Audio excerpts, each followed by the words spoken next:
I should buy Haven some time at least. Clive, are you all right? Fine. We've taken care of the immediate threat. Thank the tides.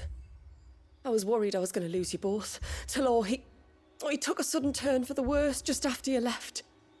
What? Is he? No, he's hanging on. I fear the Tombury King may have begun the cursing ritual again. In earnest this time. And I can't imagine their being here as a coincidence. I think it might be happening on this very mountain. If it is, it won't be for long. Get back to Talor. I'm going up. My thanks. I shall pray for both of you.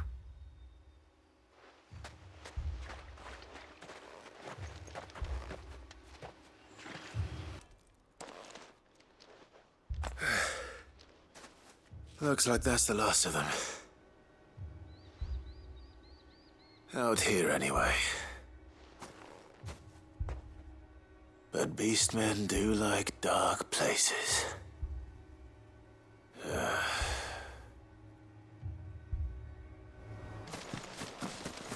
Well, I'll be damned.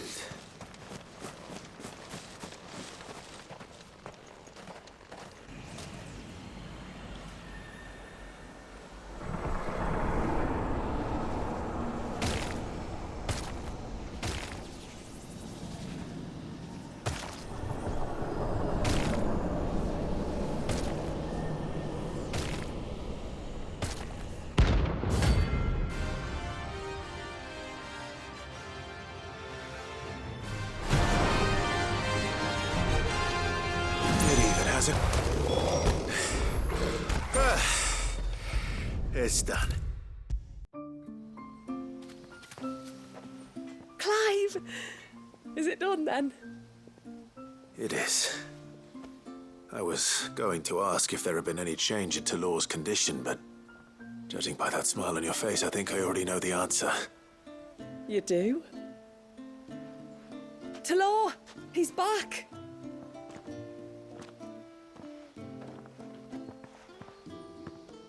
Thank you, my lord. I can never repay you for everything you've done for me.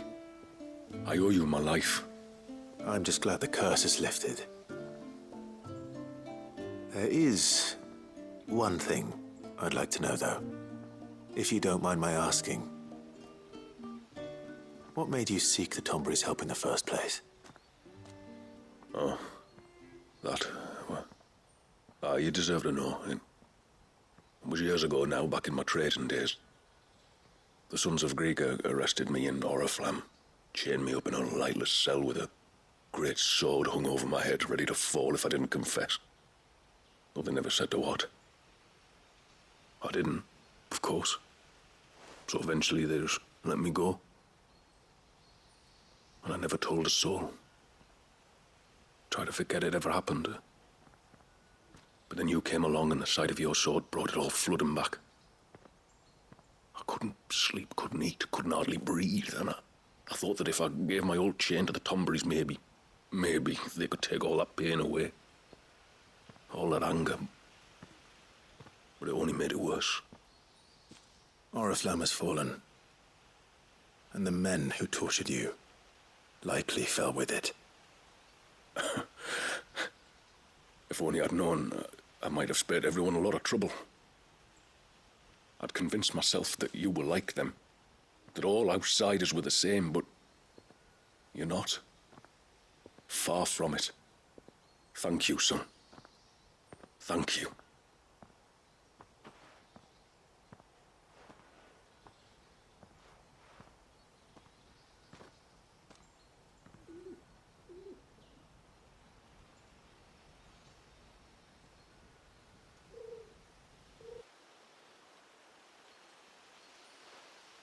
Clive, there's something I need to tell you.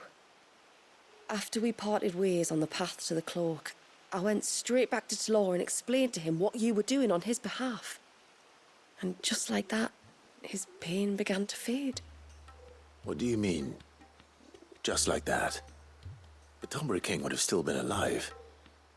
I had to contend with dozens of his minions before I found him. Then perhaps one of them warned him of your coming and he broke off his ritual. Or perhaps knowing that an outsider was fighting for him was what lifted the weight from Talor's heart. I know from experience that many illnesses are not wholly physical, but of the spirit, at least in part. Was there ever really a curse then? Or was Talor simply suffering from the pain of his memories? And the guilt of what he'd done? For all the difference it makes. I suppose we'll never know. Maybe not. But this much I do know. It was your strength and your selflessness that healed his heart in the end. I'll be sure to tell my healer friend when I get home.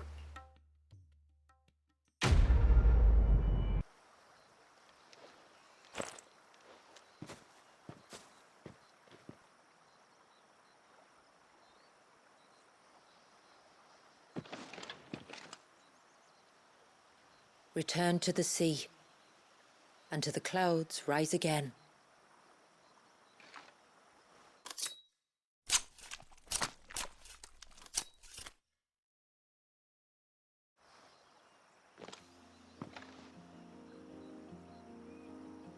We have our bait then. What next? Next, we pay a visit to the Dark Gate to pick some local weed. It'll help disguise our scent.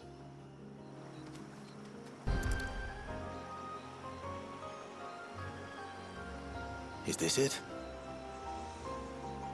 Aye, that's the stuff.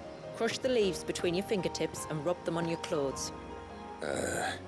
If you insist.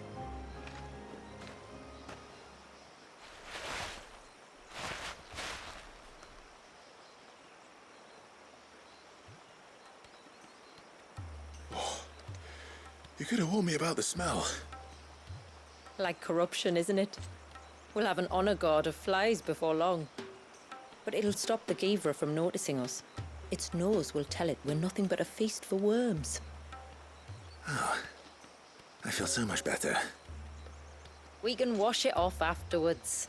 If there's one good thing about the Givra choosing the ruins for its hunting ground, it's that there's plenty of fresh water nearby.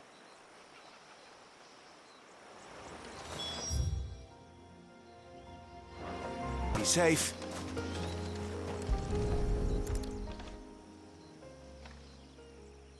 A fresh kill. But not a Givra's. The wounds are too clean, too small.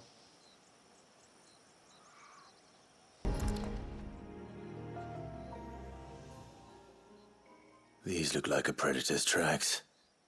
You can clearly make out the claws. But not just any claws. These belong to a Givra. There's no mistaking them. We'll lay the bait here. Let's hope our friend is hungry.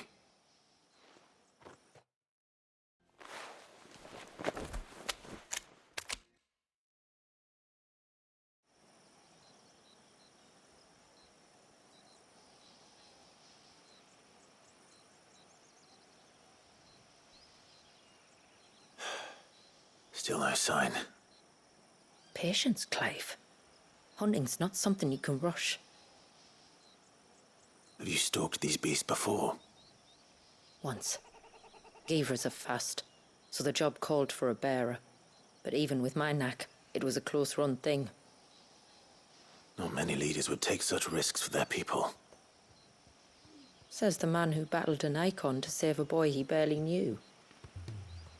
It is the way of the motes of water to use what gifts we've been given for the good of all. And I gather it's your way too. It was Sid, the man whose name I bear. He fought for his people and their future with every fiber of his being. I'm just following in his footsteps. In many ways, you remind me of him. Me? You're confusing daring with desperation. Quiet. Something's coming.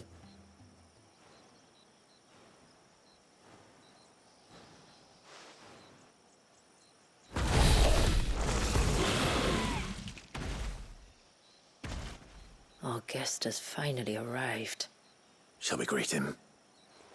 It'd be rude not to.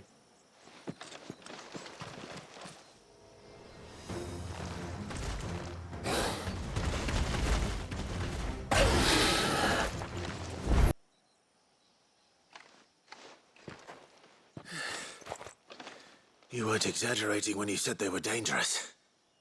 They're forces of nature, all right. And with this one's passing, the river of life has calmed.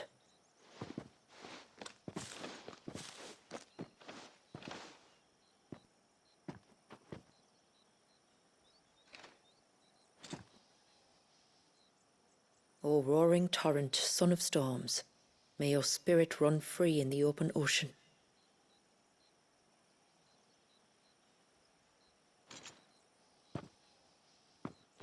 This flesh I claim, that your gifts might rain down upon us this day, and our river flow in spate once more.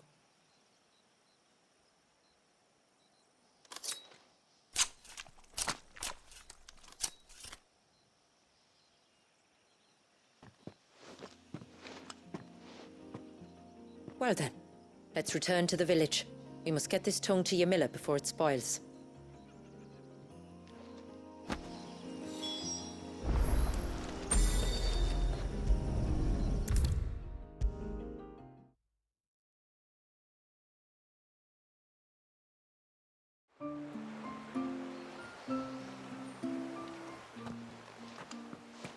Tributary, my lord. Did all proceed as planned? It did. Here. One Geaver tongue, as promised.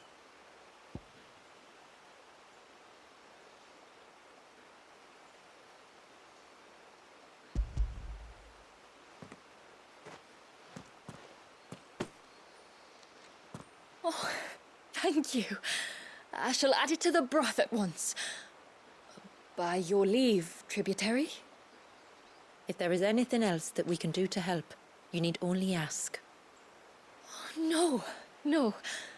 You've already done more for my family than I can ever repay.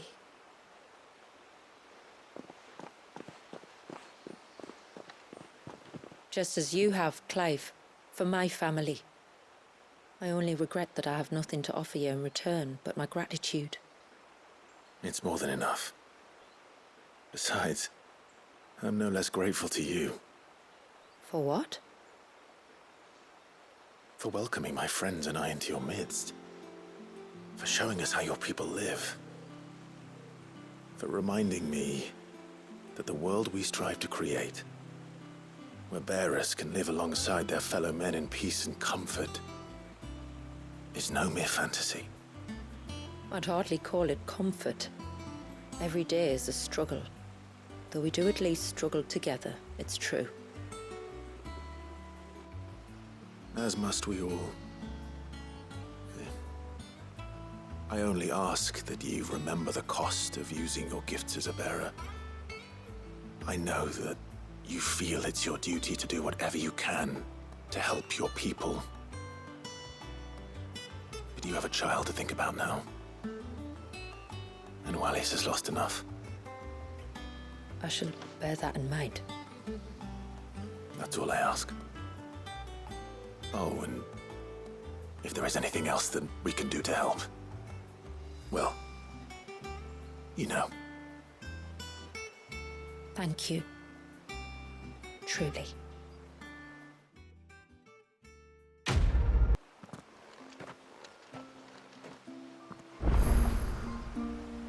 Is that the hunter?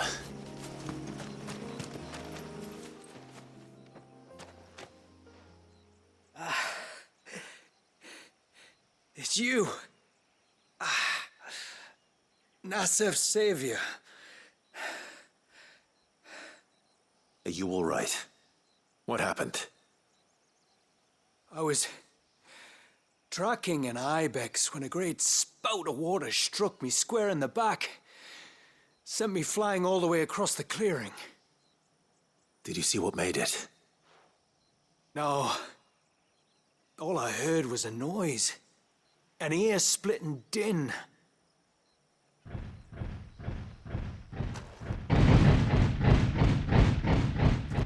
Might this be the culprit? Leave him to us.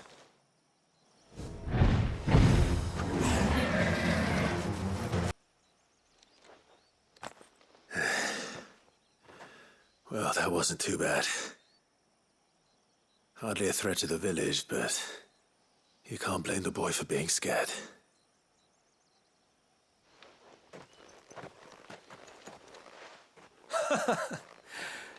You made that look a lot easier than it was. Do you think that was the beast which attacked you? That thing? Not a chance. Would have heard it coming a league away. And the blast of water that hit me was beyond anything an Archelon can manage. Oh. A boy from the village sent me in search of a beast that could conjure such things, but...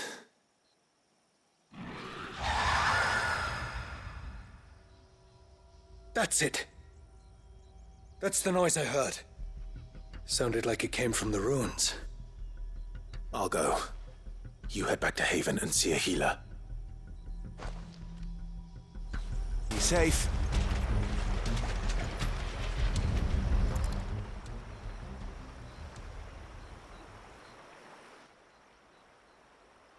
Found her. Something's been busy. Whatever this creature is, it's out for blood.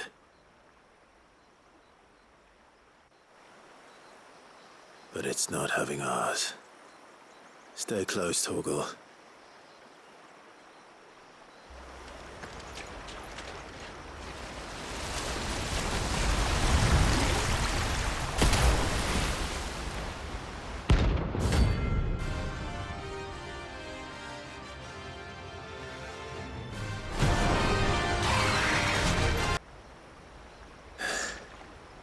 Fingers crossed that's the last of them. Either way, I should let Eirik know the danger is past. For now, at least.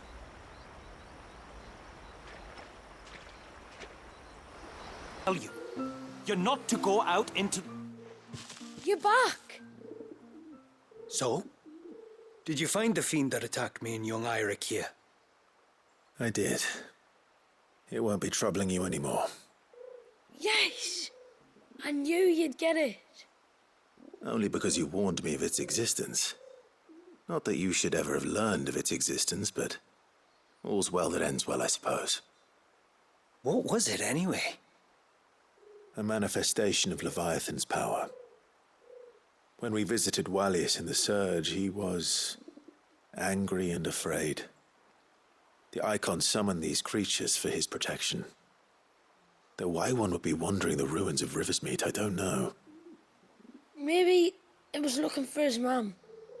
That's where she died, isn't it? The Falls. The Falls? Aye.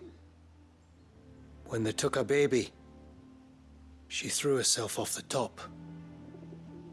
We go there once a year to pay our respects. The whole village. An Eggy is a part of its master's spirit, but... Wallius wouldn't have been aware of what had happened to his mother, would he? Well, either way, you did us a favor putting that thing to rest. Us and Wallius. Thank you. Aye. Thanks, mister.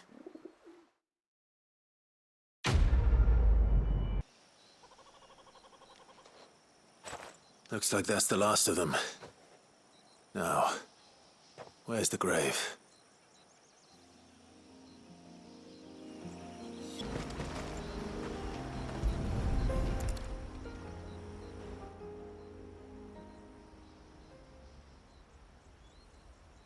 This must be it. My lord, thank you for making the path safe again. XVI. Was that her name? Yes. Hardly the most fitting tribute for a dominant, is it? A rough-hewn stone with naught but a given name engraved on it. But my ancestors had only been here a matter of weeks when she passed.